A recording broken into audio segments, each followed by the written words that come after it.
انشاءاللہ آج کی مجلس میں کرنول سے ہمارے بہت ہی عزیز محترم حضرت مولانا صدیق صاحب آئے ہوئے ہیں، تو ہمیں ان کو درخواست کرے تھے کہ ہمارے تمام مجلس کے ساتھیوں کو مجلس سے خانقاہ سے جڑنے کے بعد جن باتوں کا لحاظ رکھنا چاہیے، جن باتوں سے اگر ہمارے کو ان باتوں کا علم ہو گیا تو ان باتوں پر اگر ہمیں عمل کریں گے تو ہمارے لیے بہت زیادہ مفید ثابت ہوں گے. تو اس لیے ہمیں حضرت سے ضرور یہ تمام باتیں سنیں گے، تو سننے سے پہلے تمام ہر ساتھی اچھے طریقے سے ذہن میں بات رکھے.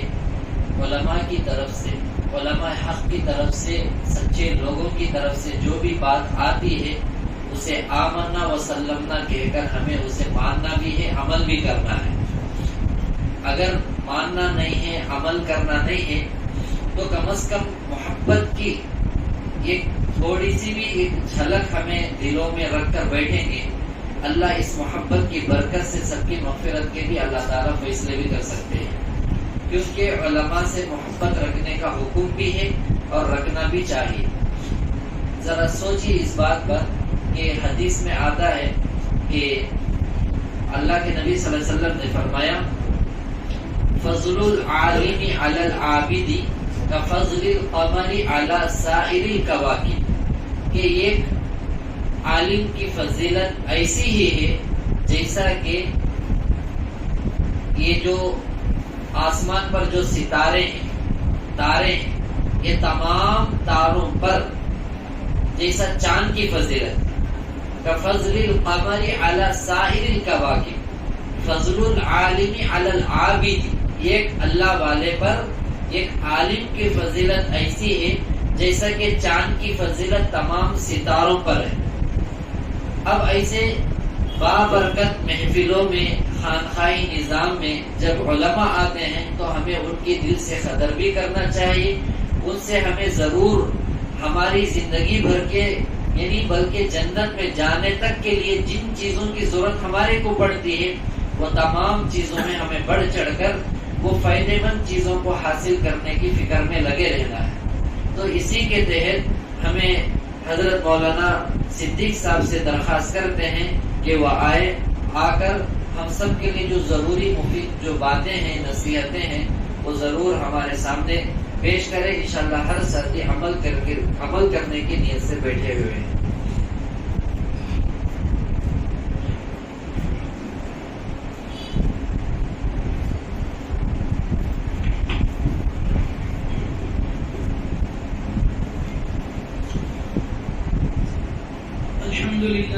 الحمد لله نحمده ونستعينه ونستغفره ونؤمن به ونتوكل عليه ونعوذ بالله من شرور أنفسنا ومن سيئات أعمالنا.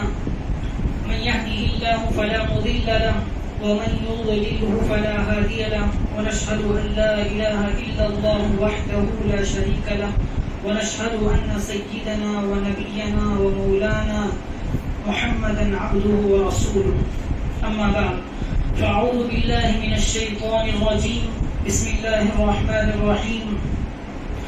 يا أيها الذين آمنوا اتقوا الله وكونوا مع الصادقين. وقال تعالى في موضع آخر هو الذي بعث في الأميين رسولا منهم يتلو عليهم آياته ويزكيهم ويعلمهم الكتاب والحكمة وإن كانوا من قبل لفي ضلال مبين. وقال تعالى في موضع آخر ألا بذكر الله تطمئن القلوب. صدق الله العظيم.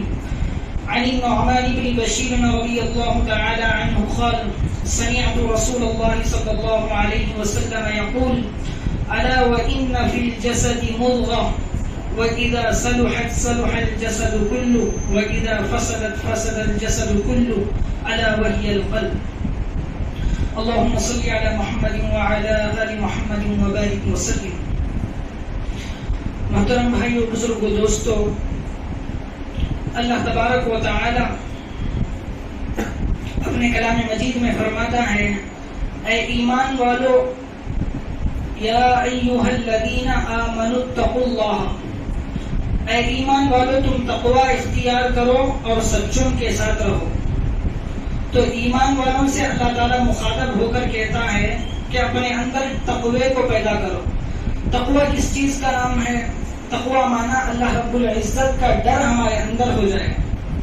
جب اللہ تبارک و تعالیٰ کا ڈر جب ہمارے دل کے اندر پیدا ہو جاتا ہے تو بندہ کسی گناہ کام کرنے کو، گناہ کی طرف جانے کو ڈرتا ہے، اس لیے کہ اس کے دل کے اندر اللہ تبارک و تعالیٰ کا ڈر پیدا ہوا ہے.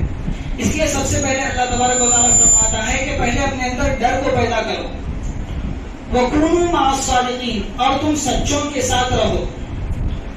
تو ہمارے اندر ڈر پیدا ہو تو ہم یوں ہی گھروں میں بیٹھ جائیں، ہمارے تجارت دھندے کر لے، تو اللہ تبارک و تعالیٰ کا ڈر نہیں پیدا ہوتا.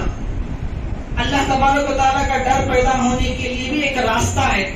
جس طرح ہماری گاڑی خراب ہو جائے تو اس کا ایک راستہ ہے کہ ہم میکینک کے پاس جاتے ہیں. اگر ہمارے جسم کے تعلق سے کوئی ہمارے اندر بیماری آ جائے تو اس کا بھی ایک یہ ہے، ڈاکٹر کے پاس جاتے ہیں. تو ہر چیز کے لیے ایک متعین ہے. خود ہمارے جسم کے اندر سر کا درد ہو جائے تو سر کے ڈاکٹر کے پاس جاتے ہیں. ہاتھ پیر میں یا دوسرے کوئی مثال کے طور پر دل کے اندر ہارٹ کا ہو، برین کا ہو، ہر ایک کا الگ الگ ہے. تو اسی طرح سچوں کے ساتھ رہنا، سچے بھی ہیں تو ان کے ساتھ رہا کرو. تو ان کے ساتھ رہنے پر ہمارے اندر تقوی پیدا ہوتا ہے. ہم یہ سمجھتے ہیں کہ ہم اللہ تبارک و تعالیٰ ہمیں دیکھتا ہے تو ہم نمازیں پڑھ لیتے ہیں، روزہ رکھ لیتے ہیں، حج کر لیتے ہیں، اس سے ہمارے اندر اللہ تبارک و تعالیٰ کا ڈر آ گیا ہے، اسی وجہ سے ہم نمازیں پڑھ لے رہے ہیں، یہ سب کام کر رہے ہیں. اس کے علاوہ بھی دوسری چیزیں ہیں. یہ تو ہماری بنیاد ہے، یہ بنیاد کے علاوہ بھی چیزیں ہیں. ان چیزوں کے کرنے سے ہمارے جو یہ اعمال ہوتے ہیں، نماز، روزہ، زکوٰۃ، حج، یہ تو ہماری بنیادی چیزیں ہوتے ہیں. یہ بنیادی چیزیں صحیح سالم رہنے کے لیے، اعمال صحیح ہونے کے لیے کچھ چیزیں ہیں. وہ چیزیں اگر ہم کر لیں، اس پر پابندی کر لیں، تو یہ جو چیزیں کرتے ہیں وہ قابل قبول ہوتے ہیں، عمل ہوتے ہیں. اللہ تبارک و تعالیٰ کے پاس اس کی قبولیت ہوتی ہے. بندہ تو نماز پڑھ لیتا ہے، جو ہی نماز پڑھ کر نکلتا ہے فجر کی نماز سے لے کر ظہر تک نامعلوم اس سے کتنا جھوٹ ہو جاتا ہے، کتنی غیبت ہو جاتی ہے، کچاڑی چغلی ہو جاتی ہے. کسی کے ایسے تجارت دھندے ہوتے ہیں کہ اس تجارت دھندے کے اندر بغیر جھوٹ بولے کہ اس کی تجارت نہیں چلتی. ایسے بھی کچھ دھندے تجارت ہیں، بولتے ہیں کہ وہ صاحب ہم کیا کریں، بغیر جھوٹ بولے کہ ہماری تجارت نہیں ہوتی. سامنے والے کسٹمر کو ہمیں گھٹانا پڑتا، جھوٹ بولنا پڑتا، اوپر نیچے کرے تو جب جا کر وہ ہمارے پاس کی چیز کو خریدتا. تو ایسے تجارت کرے کیوں؟ اللہ تبارک و تعالیٰ دنیا کے اندر کئی ذرات، کئی چیزیں بنا کر رکھی ہیں تجارت کے. اگر وہی تجارت میں رہ کر ہم اللہ سے مانگے، اللہ میں جس چیز کو کرتا ہوں اس کے اندر میرے لیے جھوٹ سے حفاظت فرما. تو ایسی بہت ساری چیزیں ہیں، ان چیزوں سے ہم بچتے رہ کر یہ عمل کریں، یعنی نماز پڑھے، روزہ رکھے، تو یہ قابل قبول ہوتے ہیں. تو یہ چیزیں صحیح ہونے کے لیے، یعنی جھوٹ سے بچنے کے لیے، غیبت سے بچنے کے لیے، چاڑی چغلی سے بچنے کے لیے، دوسروں پر حسد کرنے سے بچنے کے لیے، دوسری کی بات یہاں سے لگائے وہاں لگائے، یہ سب چیزوں سے بچنے کے لیے ہم سچوں کے ساتھ رہیں. تو سچوں کو بھی اللہ تبارک و تعالیٰ بنا کر رکھا ہے. تو اللہ تبارک و تعالیٰ قرآن میں فرماتا ہے انما یخشی اللہ من عبادہ العلماء، اللہ سے ڈرنے والے تو وہ صرف علماء ہی ہوتے ہیں. تو پھر سوال ذہن میں یہ پیدا ہوتا ہے کہ علماء ہی اللہ تبارک و تعالیٰ سے ڈرنے والے ہوتے ہیں، تو پھر علماء بھی غلطیاں کرتے ہیں. تو پھر یہاں بھی سوچنے کی بات ہے. جیسا دنیا کے اندر ہر چیز کے دو قسمیں ہوتی ہیں، کہاں بھی ہم دکان کے اندر چلے جائیں تو دکاندار ہمیں فرسٹ کوالٹی بتاتا ہے اور سیکنڈ کوالٹی بتاتا ہے. یہ سیکنڈ کوالٹی ہے اور یہ فرسٹ کوالٹی ہے. اگر وہ دکاندار سیکنڈ کوالٹی نہیں بتایا اور کہا کہ ایک فرسٹ کوالٹی، تو ہمارے کو کیسا بھروسہ ہوتا ہے کہ ایک فرسٹ کوالٹی؟ تو ہر چیز کی ایک کوالٹی ہوتی ہے، وہ اس وجہ سے، اس بات سے پہچانی جاتی ہے جبکہ اس چیز کی دوسری کوالٹی آئے. تو وہ دوسری کوالٹی بتاتی ہے کہ فرسٹ کوالٹی یہ ہے اور سیکنڈ کوالٹی یہ ہے. اس چیز سے آدمی کو سمجھ میں آتا ہے، چیز کے اندر فرق معلوم ہوتا ہے. تو اسی طرح علماء کے اندر بھی فرسٹ کوالٹی اور سیکنڈ کوالٹی، اسی کو علماء حق اور علماء سو بولتے ہیں. یعنی وہ علماء اللہ سے ڈرنے والے نہیں ہوتے ہیں، اسی وجہ سے ان کے جھوٹ، چاڑی چغلی، غیبت جو بھی ہوتے ہیں وہ سر عام ہوتے ہیں، لوگوں میں پھیلتے ہیں. تو وہ علماء اللہ سے ڈرنے والے نہیں ہوتے ہیں. ایسوں کو ہم پہچانے کون علماء اللہ سے ڈرنے والے ہیں. اللہ تبارک و تعالیٰ ایک ہیڈ لائن کے طور پر بتا دیا ہے، اللہ سے ڈرنے والے وہ علماء ہی ہوتے ہیں. جو اللہ سے ڈرتے ہیں، جو علماء اللہ سے ڈرتے ہیں، وہ علماء اس طرح نہیں رہتے ہیں جو چاڑی چغلی، غیبت، حسد اور دوسروں کو دھوکہ دینا، اس طرح کے عمل نہیں کرتے ہیں. اور دوسروں کو حسد، دوسروں پر حسد کرنا، دوسروں سے ملا کر ان کو لڑائی لگانا، یہ چیزوں سے بچے رہتے ہیں، اس لیے کہ علماء ہیں وہ اللہ سے ڈرنے والے ہوتے ہیں۔ تو اللہ تبارک و تعالیٰ کہتا ہے اے ایمان والو تم اللہ سے ڈرو اور سچوں کے ساتھ رہا کرو۔ تو اسی بات کو لے کر ہمارے نبی بھی آئے تھے، وہی بات اللہ تبارک و تعالیٰ فرماتا ہے هو الذی بعث فی الامیین رسولا منہم یتلو علیہم آیاتہ ویزکیہم، کہ وہ لوگوں کا تزکیہ کرتے تھے، ان کی دلوں کی صفائی کرتے تھے۔ دل یہ پورے اعضاء کا اصل ہے، مرکز ہے، اسی سے پورے اعضاء سے ہونے والے صادر ہونے والے اعمال اسی سے ہوتے ہیں۔ مثال کے طور پر اگر کوئی آدمی جھوٹ بولنا چاہے تو یہیں سے پیدا ہوتا ہے، اس کا تعلق دل سے ہوتا ہے، پھر اس سے جو اعمال ہوتے ہیں، غلط کام کرنا ہوتا ہے، غلط جگہ چلنا ہوتا ہے، تو اسی سے اس کا حکم پاس ہوتا ہے، یہاں سے اس پر اثر پڑتا ہے۔ تو غلط جگہ چلنا اسی کا اثر ہے، غلط کام کرنا، زبان سے غلط بات نکالنا اسی کا اثر ہے، غلط سوچنا اسی کا اثر ہے۔ جب دل ہمارا اگر صحیح ہو جائے تو اس سے نکلنے والے اعمال بھی صحیح ہوتے ہیں۔ تو پھر دل صحیح کرنے کی بھی جگہ ہوتی ہے نا، جیسا سر کا درد ہے بتانے کے لیے اس کی مستقل جگہ ہے، برین میں اگر ہماری کچھ بیماری ہے تو اس کو بتانے کے لیے الگ جگہ ہے۔ جب چھوٹی سی دنیا جس کے اندر ہم 60 یا 70 سال رہ کر جانے والی دنیا میں اتنے وسائل ہے، اتنے اسباب ہے، تو پھر ہمیشہ کے لیے رہنے والا ایسا انسان جو دنیا میں رہ کر اعمال کر جاتا ہے کل قیامت کے دن، تو اس کے لیے کیسے وسائل نہ ہو؟ تو اس کے لیے بھی وسائل اللہ تبارک و تعالیٰ نے پیدا فرمایا ہے۔ اس کے لیے سچوں کو رکھا ہے، ان کے پاس جائیں، بیٹھیں، اپنے ماتھے کو ٹیکیں، اپنے گھٹنوں کو بٹھائیں، ان سے کہیں کہ ہمارے دل کو ٹھیک کریں، ہمارے اعضاء کو، ہمارے اعضاء سے نکلنے والے اعمال کو درست کریں۔ حضرت مولانا اشرف علی تھانوی رحمۃ اللہ علیہ فرماتے ہیں کہ یہ کام جو اب ہم اس کام کو لے کر بیٹھے ہیں، اس پرفتن دور میں یہ کام تو فرض عین ہے۔ ہمارے مسلمان تو فرض عین نماز، روزہ، زکوٰۃ ایسی چیزوں کو سمجھ کر بیٹھے ہیں کہ یہ نماز جب وقت آ جائے تو یہ فرض عین ہے، پڑھنا ہے، گئے 4 رکعت پڑھ لیے، سنت پڑھ لیے، آ گئے۔ اس سے صرف ہمارے اس وقت کی نماز کا جو وقت تھا پڑھ لیے، نماز تو ٹل جاتی، لیکن وہ نماز قابل قبول ہوئی یا نہیں ہوئی کیسا معلوم؟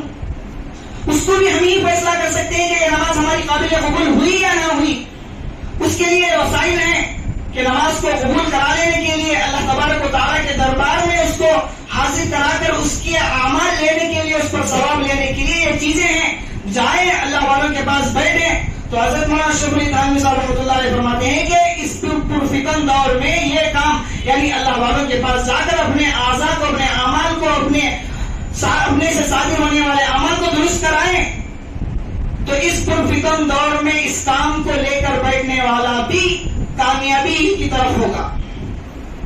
اور دوسری جگہ حضرت مولانا خلیل الرحمان سجاد نعمانی صاحب دامت برکاتہم فرماتے ہیں ایک مدرسے کے سامنے ایک معذور آدمی، چھوٹا سا اور پیڑا ہوتا ہے، دونوں پیر نہیں تھے اس پر بیٹھ کر گھسیٹتے ہوئے روڈ پر دھوپ کے وقت مدرسے کے پاس آیا کرتا تھا۔ ہر دن اس کا وہی معمول تھا، اپنے آپ کو دھوپ کے اندر گھسیٹتے ہوئے، دونوں ہاتھ ننگے ہاتھ پر اس پیڑھی پر بیٹھ کر گھسیٹتے ہوئے آ کر مدرسے کے سامنے کچھ دیر ٹھہر کر وہاں کے طلباء علماء کو دیکھ کر واپس ہو جاتا تھا۔ تو ہر دن یہی معمول تھا اس کا۔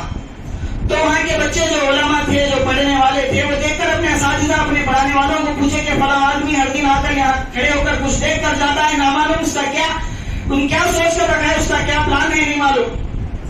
تو یہ بات جب استاذ کو معلوم ہوتی ہے تو اس آدمی کو ایک مرتبہ بلا کر کیا بھائی کیا ہے تیرا کیا معاملہ ہے، تیرا معاملہ کیا اس طرح کہ تو ہر دن آ کر یہاں ٹھہر کر دیکھ کر جاتا ہے، کیا سوچ ہے تیری؟ تو یہ بندہ کہتا ہے کہ میں کئی سال پہلے حضرت مولانا یوسف صاحب رحمۃ اللہ علیہ کے ساتھ 3 دن جماعت میں تھا۔ تو جب حضرت واپسی میں تھے تو اس وقت یہ فرمایا تھا کہ علماء کے ساتھ رہا کرو، ان کی صحبت کو اختیار کرو، اگر ان کی صحبت نہ ملی تو نہ ملی، کم از کم ان کو جی بھر کے تو دیکھ لیا کرو، یہ دیکھنا بھی تمہارے لیے باعث ثواب ہے۔ تو میں ان کے ساتھ تو رہا نہیں سکتا، اس لیے میں روز ہر دن آ کر یہاں کے علماء کو، یہاں کے پڑھنے والے بچوں کو ان کا دیدار کر کر جاتا ہوں۔ تو صرف ان کے دیدار کرنے پر اس قسم کا اللہ تبارک و تعالیٰ کے نزدیک باعث ثواب ہے، تو ان کے ساتھ رہنے پر اور ان کے ساتھ رہ کر جو اعمال وہ کرتے ہیں، اگر ہم اعمال کو اپنے اندر ڈالیے تو اللہ اللہ تبارک و تعالیٰ ہمارے ساتھ کیا معاملہ نہیں کرے گا.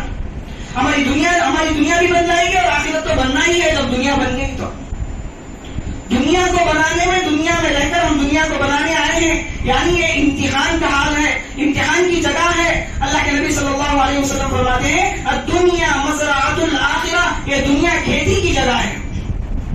اس جگہ رہ کر تم جو کچھ بھی بو گے وہی کل قیامت کے دن اس کو کاٹو گے. جس طرح کسان کھیت کے اندر جو اناج کو بوتا ہے وہی اناج کو نکالتا ہے.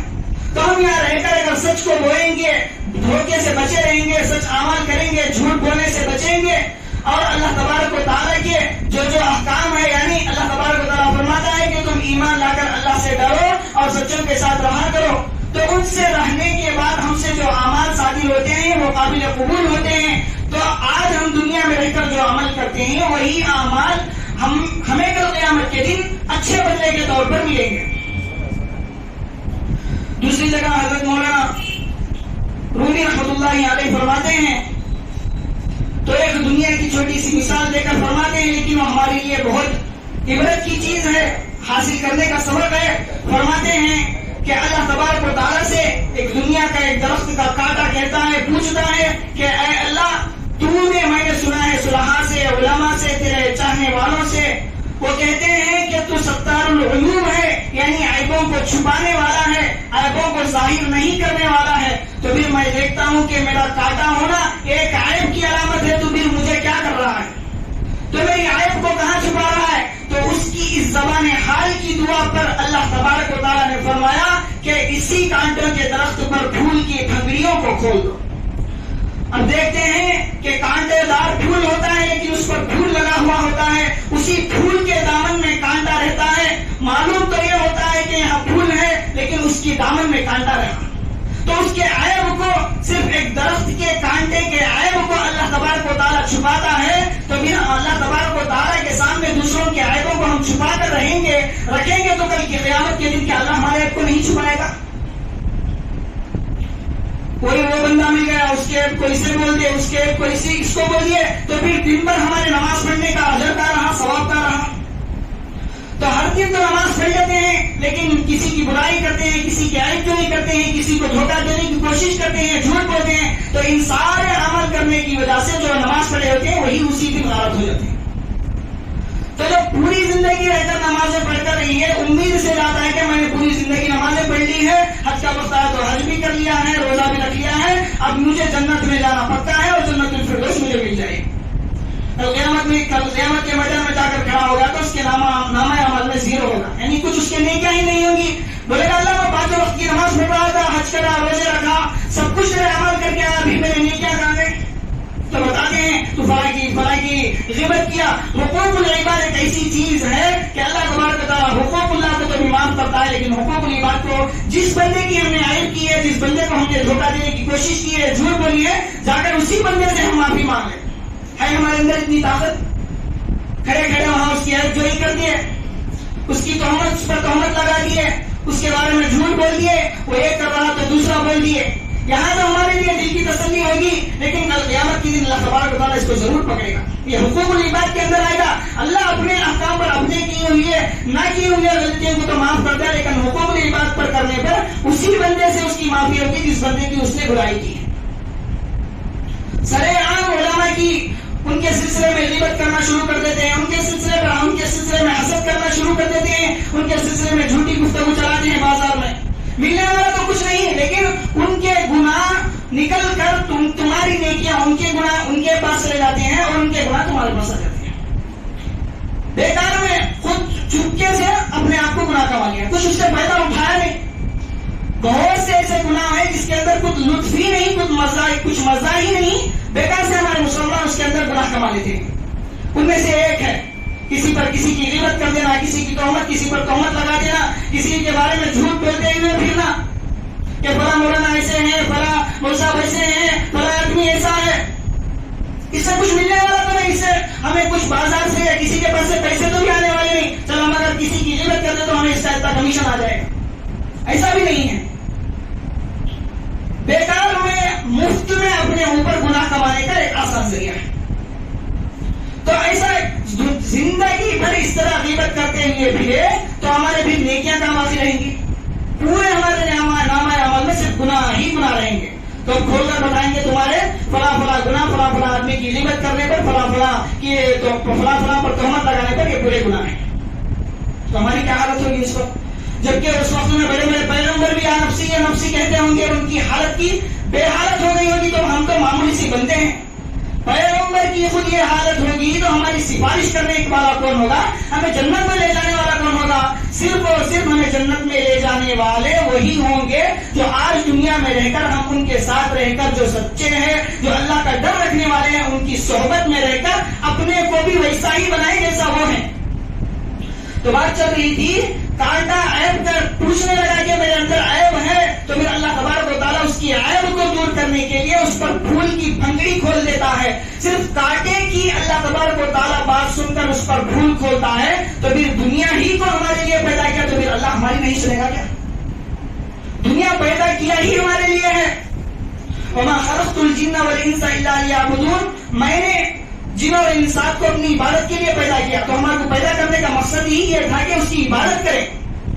کانٹا تھوڑی اللہ کی عبادت کرتا ہے، اس کے عبادت کرنے کا راستہ دوسرا ہے، لیکن مقصد تو ہمارا اللہ تبارک و تعالیٰ کی عبادت کرنا ہے.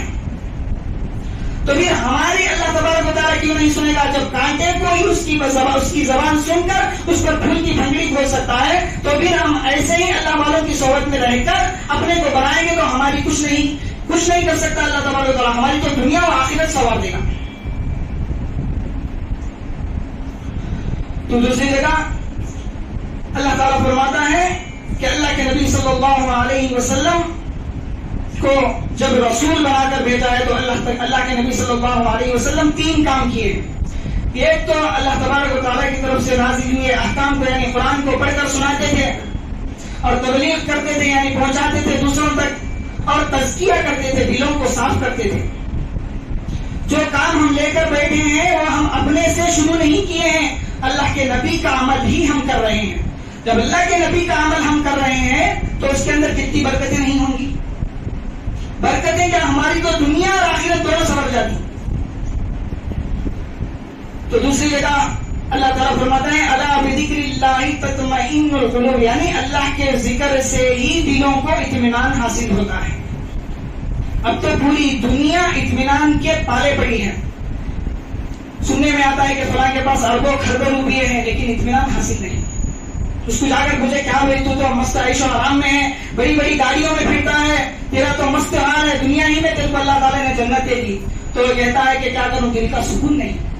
آج ہم چھوٹی سی کمائی ہوتی ہے لیکن سکون کے ساتھ ہمارے جو اعمال ہیں اللہ تبارک و تعالیٰ نے جو احکام دیے ان کو پابندی کے ساتھ کرتے ہوئے جو ہماری روزی روٹی حاصل ہوتی ہے اسی کو کھا کر ہم سکون کے ساتھ رہتے ہیں، اطمینان کے ساتھ رہتے ہیں. لیکن ہم یہ دیکھتے ہیں کہ وہ بڑے بڑے گاڑیوں میں پھر رہا ہے، بڑے بڑے عیش و آرام کی عمارتوں میں بلڈنگوں میں رہتا ہے، اس کو سکون حاصل ہوگا. یہ ہرگز نہیں. اطمینان بننے کی چیز دل کے اندر ہوتی ہے، وہ اللہ تبارک و تعالیٰ کے پاس سے آتی ہے. تو اطمینان بھی اللہ کے ذکر سے ہوتا ہے. اللہ کا ذکر کہاں ہوتا ہے؟ اسی جگہ پر اللہ کا ذکر ہوتا ہے. ہماری تو بہت بڑی خوش قسمتی ہے کہ ہمارے لیے ایسی جگہ اللہ تبارک و تعالیٰ نے مہیا کی ہے جہاں ہم آسانی کے ساتھ اگر اللہ تبارک و تعالیٰ کا ذکر، اللہ تبارک و تعالیٰ کو یاد کرتے ہیں. ورنہ تو ایسی جگہ کے لیے بہت سے لوگ تڑپ رہے ہیں کہ ہمارے لیے ایسی جگہ متعین نہیں، مقرر نہیں ہے. ایسی چیزوں کو ہم آنکھوں کو لگا کر اس کی بار بار اس کی خدمت کرنے کی، اس میں آ کر ہم اپنے کو بنانے کی کوشش کریں. تو اللہ تبارک و تعالیٰ کے ذکر سے دلوں کو اطمینان حاصل ہوتا ہے. وہی ذکر کو ہم یہاں بیٹھ کر سیکھتے ہیں. اور اللہ کے نبی صلی اللہ علیہ وسلم فرماتے ہیں، صحابہ کے سامنے فرماتے ہیں، نعمان بن بشیر رضی اللہ تعالیٰ نے حدیث بیان کرتے ہیں، اللہ کے نبی صلی اللہ علیہ وسلم یوں ہی حدیث بیان کرتے تھے، لیکن جب کوئی حدیث کو بیان کرنا اگر ہوتا تو پورے صحابہ کو اپنی طرف متوجہ کرتے.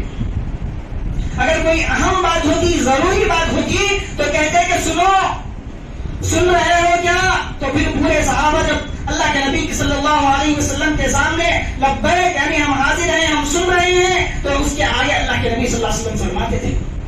تو یہاں بھی اس حدیث کے اندر اللہ کے نبی صلی اللہ علیہ وسلم فرماتے ہیں، الا سنو وَإِنَّ فِي الْجَسَدِ مُضْغَةً، جسم کے اندر ایک گوشت کا لوتھڑا ہے،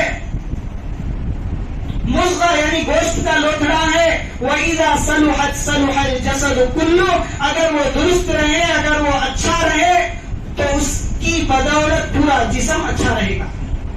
وَإِذَا فَسَدَتْ فَسَدَ الْجَسَدُ كُلُّهُ، اگر اس کے اندر خرابی پیدا ہو جائے تو اس کی بدولت پوری جسم کے اندر خرابی ہوگی. تو پھر اللہ کے نبی صلی اللہ علیہ وسلم آگے فرماتے ہیں الا وہی القلب، سنو وہی دل ہے. معمولی چیز نہیں ہے دل. ہم سمجھتے ہیں کہ ایک جس طرح کے دوسرے اعضاء ہیں وہی بھی، یہ بھی ایک عضو ہے. ہرگز نہیں ہے. اسی سے پورے اعمال ہمارے طے ہوتے ہیں. جھوٹ بولنا، جھوٹ بولنے سے بچنا، کسی کی چاڑی کرنا، چاڑی کرنے سے بچنا، کسی پر حسد کرنا، حسد کرنے سے بچنا، کسی پر تہمت لگانا، تہمت لگانے سے بچنا، یہ سب اسی سے ہوتا ہے. جب اگر یہ بن جائے تو پورا جسم اس کا صحیح سالم رہے گا. وہی صحیح سالم جسم اس کو جنت میں لے کر جائے گا. جنت ایک پاکیزہ چیز ہے، اس کے اندر پاکیزہ چیزوں ہی کو قبول کرے گا. اگر ہم گندگی کو لے کر جائیں تو جنت ہمیں ڈھکیل دے گا. اسی لیے اللہ تبارک و تعالیٰ نے جہنم کو بنایا ہے اس دل کو جو خراب ہوا ہے، یعنی جھوٹ بولنے کی وجہ سے، حسد کی وجہ سے، دوسروں پر تہمت لگانے کی وجہ سے، دوسرے کے بارے میں جھوٹ بولتے پھرنے کی وجہ سے جو دل خراب ہوا ہے، اسی دل کو جہنم میں ڈال کر، جلا کر، صاف کر کر جنت میں ڈالے گا. ہم سمجھتے ہیں کہ بس ہم کلمہ پڑھ لیے، مرتے وقت ہمارے لیے کلمہ جاری ہو جائے، ہم سیدھا جنت الفردوس کو چلے جائیں. ہرگز نہیں. جب تک یہ دل صاف نہیں ہوتا جنت اس کو قبول نہیں کرتی. جب یہ دل صاف ہو جائے تو صاف چیز کو، جنت بھی ایک صاف چیز ہے، اس کو قبول کرتی، اپنے اندر آنے دیتی. معمولی سی ایک دنیا کے اندر ہی کسی گھر میں اگر چلے جائے تو پیر اگر ہمارے غلیظ ہو جائے، اگر ہم چیکڑ میں کھندل کر آ جائے تو خود گھر والا کہتا ہے کہ پیر دھو کر اندر آؤ. معمولی سا گھر ہوتا ہے اس کا. تو جب معمولی سے گھر کے اندر آنے والے کو ہی تکلیف برداشت نہیں ہو، یہ برداشت نہیں کر سکتا کہ وہ اسی طرح ہے، تو پھر جنت کیسا برداشت کرے گی؟ ایسے ہی دل کو لینے کو کیسا جنت برداشت کرے گی؟ تو پھر ہم کیا راضی ہیں کہ ہم جہنم میں چل کر جائیں جنت کو؟ کیا بھائی؟ ہم تو یہ چاہتے ہیں کہ ہم جنت میں پہلی ہی مرتبہ جنت اولین، یعنی اولین جنتی میں داخل ہونے والوں میں سے جائیں. تو پھر جب جائیں ویسا تو اپنے دل کو یہاں رہ کر درست کریں. جتنی بھی ہماری اس وقت میں ہمارے پاس زندگی ہے بچی ہوئی، اسی میں اپنے آپ کو بنانے کی فکر کریں. نہ معلوم کس کا وقت کب آتا. ہم سمجھتے ہیں کہ جو ہی ہم بالغ ہو جاتے ہیں تو سمجھتے ہیں کہ ابھی میری عمر ہے، میں جوان ہونا ہے، اس کے بعد پھر ادھیڑ عمر ہونا ہے، اس کے بعد پھر شادی، بچے، پھر اس کے بعد بچوں کی شادیاں، وہ سب ہونے کے بعد 60-70 سال کو میں انتقال ہوتا ہوں، مرتا ہوں. ہرگز نہیں. بیٹھے بیٹھے 20 سال 25 سال کی عمر میں شادی بھی نہیں ہوئی تھی، اس کا انتقال ہو گیا. ہم ابھی ہمارے ایک ساتھی تھے، ان کے بھائی کے بیٹے تھے، ان کی عمر، ان کے بھائی کے بیٹے کی عمر زیادہ نہیں 20 سال. تو آفس میں بیٹھے ہوئے یا کالج میں بیٹھے ہوئے تھے، اچانک ان کو ہارٹ اٹیک. تو ہارٹ اٹیک ہم یہ سمجھ کر رکھے ہیں کہ 60 سال یا 70 سال، جس کو پورے والام بلاک ہو گئے رہتی، اس کو خون سرکولیٹ نہیں ہوتا، اس واسطے ہارٹ اٹیک آتا، اس واسطے مرتے. ہرگز نہیں. تو 20 سال کے بچے کو ہارٹ اٹیک آیا تو پھر سوچنے میں لگ جائے تو پھر اس کے علاوہ کی عمر رہنے پر اس کی کیا حالت ہوگی. تو موت کی کوئی گارنٹی نہیں کب آتی، کیا اس سے پہلے ہم اپنے آپ کو بنائیں. تو اللہ کے نبی نے فرمایا کہ جسم کے اندر رہنے والے اس لوتھڑے کو بناؤ. اگر وہ لوتھڑا بن جائے تو پورا جسم صحیح سالم رہے گا. وہی جسم تم کو کل قیامت کے اندر جنت میں لے جائے. اس لیے کہ دل بن گیا ہے، وہ لوتھڑا بن گیا ہے، تو اس سے نکلنے والے اعمال بھی صحیح سالم ہوں گے. جب وہ صحیح سالم ہوں گے تو قابل قبول ہوں گے. قابل قبول ہوں گے تو وہی اعمال اس کو ذریعہ بنیں گے، لے جائیں گے.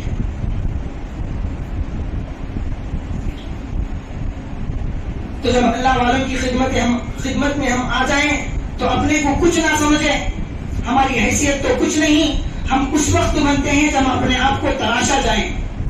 سونا تو اسی وقت جب بنتا ہے، اس کو جب تراشتے ہیں. اس سے پہلے تو اس کی کچھ حیثیت نہیں. اس سے نکلنے والے اعمال بھی صحیح ہوتے ہیں.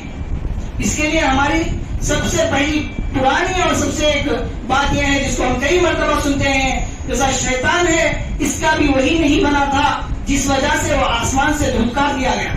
ورنہ تو اس کا ایک مرتبہ یعنی جنت کے اندر رہ کر وہ فرشتوں کو پڑھا رہا تھا. تو ایک مرتبہ اس کا جو جھولے کے اندر بیٹھ کر ایک مرتبہ اگر وہ جھولتا تو کئی ہزار فرشتوں کو پڑھا دیتا تھا. جب ایسی عبادت کرنے والا یعنی اس کے اندر ایسی عبادت کا یہ تھا کہ دنیا کے اندر وہ آ کر کسی ایسی جگہ کو نہیں چھوڑا جس جگہ وہ سجدہ نہ کیا. ایسی عبادت کرنے والا جب گرا تو ایسا گرا تو اس کے قیامت تک کے لیے اس کے لیے کوئی توبہ نہیں رہی. اس وجہ سے کہ وہ کہہ رہا تھا کہ آخر امید ہوں میں اس سے بہتر ہوں. تکبر نے حسد نے اس کو آسمانوں سے ڈھکیل دیا. جب اتنا اونچے مرتبے والا اللہ کی تبارک و تعالیٰ سے نیچے گر سکتا ہے تو ہمارا کچھ مرتبہ نہیں تو ہماری حالت کیا ہو جائے. صرف اور صرف ایک چیز سے یعنی تکبر کرنے سے حسد کرنے سے اس کو اللہ تبارک و تعالیٰ کی نظروں سے گرا دیا ہے. تو پھر ہم دن میں کتنے مرتبہ دوسروں پر حسد نہیں کرتے, کتنی مرتبہ تکبر نہیں کرتے, کتنی مرتبہ دوسروں کے بارے میں غیبت نہیں کرتے, تو پھر ہماری کیا حالت ہوئی ہوگی. اس لیے آج سے ہم بچیں. جتنا بھی ہم سنے ہیں آگے سنیں گے اللہ تبارک و تعالیٰ سے یہی امید لے کر بیٹھیں کہ ہم جو کچھ بھی سن رہے ہیں اللہ تبارک و تعالیٰ ہم کو اس پر عمل کرنے کی توفیق عطا فرمائے. ہم عمل کرنے کی اگر ہمیں توفیق عطا فرمائے تو ہم اگر یوں ہی بیٹھے بول لیں کہ میں عمل کر لوں تو عمل ہونے والا نہیں. وہ عمل ہونے کے لیے ہمارے اکابر ہیں, ان کے پاس آئیں, اپنے گھٹنوں کو ان کے پاس ٹیکیں, ان کے پاس اپنی حالت کو سنائیں. حضرت مولانا الیاس محمد صاحب دعوت برکاتہم فرماتے ہیں کہ جو آدمی کسی اللہ والے کے پاس اپنے کو بنانے کو چاہتا ہے تو وہ 4 چیزوں کی اتباع کرے, 4 چیزوں کی فرمانبرداری کرے. ایک تو سب سے پہلے یہ کہ وہ اطلاع, دوسرا اتباع, تیسرا اعتماد اور چوتھا انقیاد. اطلاع مطلب جب ہم کسی اللہ والوں کے پاس ہم جائیں تو ہمارے جو حالات ہیں ہر ذری بات کو بھی ان کے آگے رکھیں, ان کے سامنے رکھیں. ہماری یہ حالات ہیں, اس کو ٹھیک کرے, درست کرے. جب ان کے سامنے ہم یہ رکھیں گے تو وہ اللہ تبارک و تعالیٰ ان کے پاس یعنی وہ اللہ تبارک و تعالیٰ کے خاص بندے ہوتے ہیں, اللہ تبارک و تعالیٰ کے دوست ہوتے ہیں. جو کچھ بھی عمل, جو کچھ بھی حکم وہ اپنے طرف سے دیتے ہیں وہ اس کو ہم اپنے آنکھوں کو لگا کر اس کو قبول کریں. اس لیے کہ وہ ان کی طرف سے نہیں ہوتا ہے, باقاعدہ اس پر ان کی مشق ہوئی ہوتی ہے. جب جا کر ان کو یہ اللہ تبارک و تعالیٰ سے انعام اور نعمت ملی ہوگی تو ان کا جو بھی حکم ہو جائے اس پر ہم عمل کرنے کی کوشش کریں. کوشش کیا, ضرور اسی پر ہم چلے رہیں. اسی کو آگے دوسرے نمبر پر کہتے ہیں اتباع, یعنی جو بھی حکم ان کی طرف سے ہو تو اسی پر ہم چلیں. اسی میں ہماری کامیابی ہے. اگر اس کو مان کر چل جائے تو ہماری دنیا بھی بن جائے گی, اس دنیا کی بدولت آخرت بھی بن جائے گی. تو پھر تیسرے نمبر پر ہے اطلاع, اتباع, انقیاد, اعتماد. یعنی ہم جس اللہ والوں کے پاس جائیں تو ان پر پورا بھروسہ رکھیں, ان پر کامل بھروسہ رکھیں کہ یہی ہمارے دل کو درست کرنے والے ہیں, ہمارے دل کو موتی جیسا بنانے والے ہیں. انہی سے جو کچھ بھی ہم رابطہ رکھیں گے, جو کچھ بھی ہم اطلاع کر کر ان سے اتباع لیں گے, اسی پر ہم بھروسہ کر کر عمل کریں گے. اور اس کے بعد انقیاد یعنی فرما برداری ہو, انہیں جو بھی ہمارے لیے حکم دیں اس کی فرما برداری کریں, اسی پر رہیں. ہمارے منمانی میں ہمارے دل میں جو آئے وہ کریں تو راستے سے ہٹ گئے. ٹرین اور ریل اگر پٹری پر رہیں تو صحیح مقام پر پہنچتی ہے, اگر تھوڑی دیر کے لیے بھی اگر وہ پٹری سے اتر جائے تو جو منزل جو مقصد ہے اس کا پہنچنے کا اس سے بھٹک جاتی اور معلوم بھی نہیں کہ وہ صحیح راستے پر جاتی یا نہ جاتی, وہیں ختم ہو جاتی. تو ہماری بھی یہی حالت ہے. اگر ہمارے اکابر, ہمارے اللہ والے جو بولتے ہیں اسی پر اگر ہم چلتے رہیں تو ہمارے لیے یہ پکا ہے, ہم گارنٹی دے سکتے ہیں, یہ فیصلہ کر دے سکتے ہیں کہ وہ صحیح طور پر منزل مقصود کو پہنچ سکتا ہے. اگر اپنی منمانی کرے, خواہش کرے, میں یہ کر دے تو وہ کر دے تو انہی کی بات پر چلنا کیا بول کر کرے تو سمجھ جاتے ہماری ٹرین پٹری پر سے ہٹ جائے. جب تو پٹری پر سے ہٹ جائے تو سمجھ جاؤ کہ وہیں اس کی منزل مقصود تک جانے کا راستہ ختم ہو گیا, وہیں وہ رہ کر یا تو برباد ہو جائے گا اور دنیا اور آخرت کا ناکام رہ جائے گا. تو ہمارے لیے ضروری ہے کہ ہم ان 4 چیزوں کو اپنے اندر لائیں. تو اللہ تبارک و تعالیٰ جس طرح اس کانٹے کی مثال ہے تو اللہ تبارک و تعالیٰ نے اس کانٹے کو بنا دیا, لیکن کانٹا تو ویسا ہی رہا لیکن اس کو پھول کے ذریعے سے اس کو اللہ نے سوار دیا, یعنی اس کی دامن میں پھول آ گیا. لیکن ہم تو ایسا نہیں, اللہ تبارک و تعالیٰ کی وجہ سے, اللہ تبارک و تعالیٰ کی بدولت اگر ہم اس عمل پر, اس آیت پر ہم اتباع کریں گے, اس کی ہم فرما برداری کریں گے تو ہم اللہ والوں کی صحبت میں رہ کر ایک نہ ایک دن اللہ تبارک و تعالیٰ بھی ہمیں ویسا ہی مقام دے گا جیسا کہ ہم نے ان کے ساتھ رہ کر جو عمل ہم نے سیکھا ہے وہی ہمارے لیے دنیا اور آخرت کے لیے کافی ہو جائے گی اور ہمیں نجات کا ذریعہ بنے گی. تو کہتے ہیں یا ایھا الذین آمنوا اتقوا اللہ وکونوا مع الصادقین، ایمان والو اللہ تعالیٰ سے ڈرو تم اور سچوں کے ساتھ رہو. اور سچوں کا مطلب یہی ہے جو علماء صلحاء اکابر جو اللہ والے ہیں ان کے پاس آ کر اپنے گھٹنوں کو ٹیک کر ہمارے اعمال کو بتائیں اور ان کے پاس رہ کر درست کریں.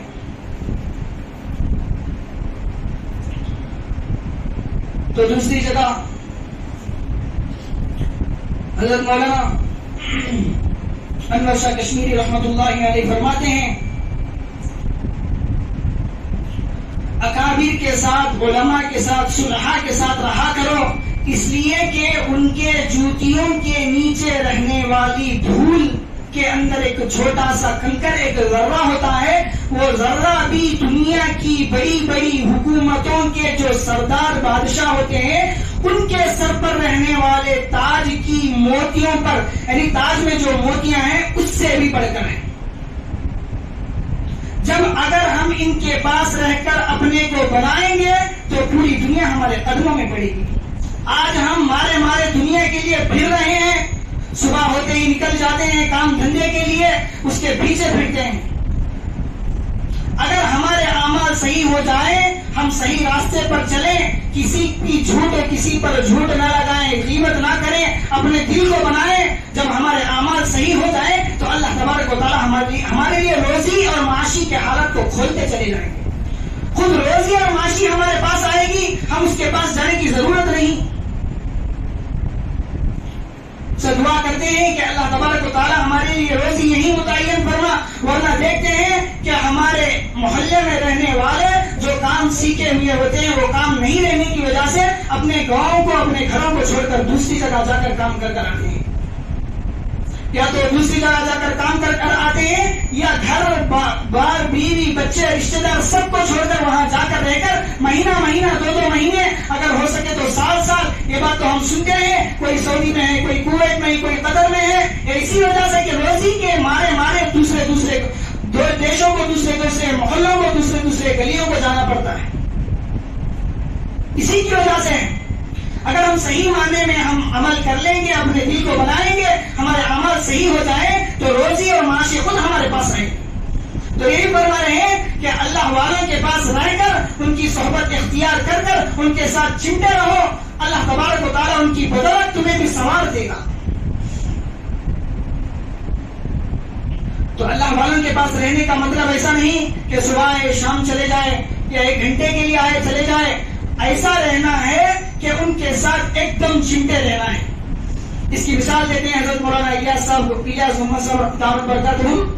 جس طرح مرغی کے نیچے ہم انڈا رکھتے ہیں تو انڈا صرف 1 دن رکھے نکال دیے، پھر 2-4 دن کے بعد رکھے نکال دیے، تو کیا اس سے بچہ نکلتا؟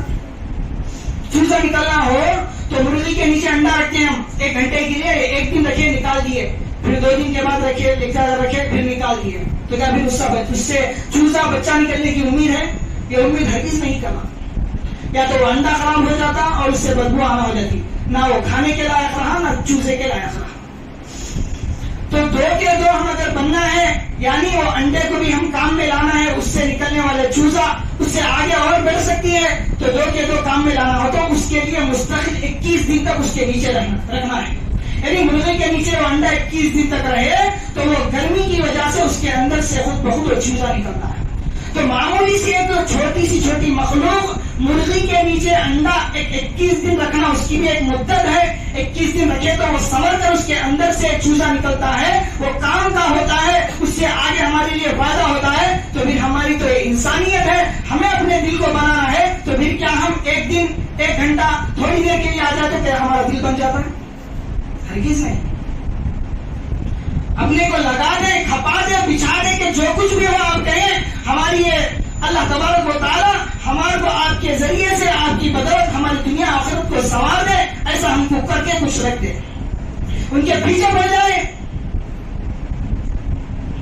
اگر کوئی کچھ بندہ ہمیں قرض دینا ہے، نہیں دے رہا تو اس کے پیچھے ہم کس طرح بڑھ جاتے ہیں، دیے تک نہیں چھوڑتے. اسی طرح ہم ہمارے دل کو سنوارنے کی چیز انہی کے پاس ہے، انہی کے پاس وہ گوہر ہے،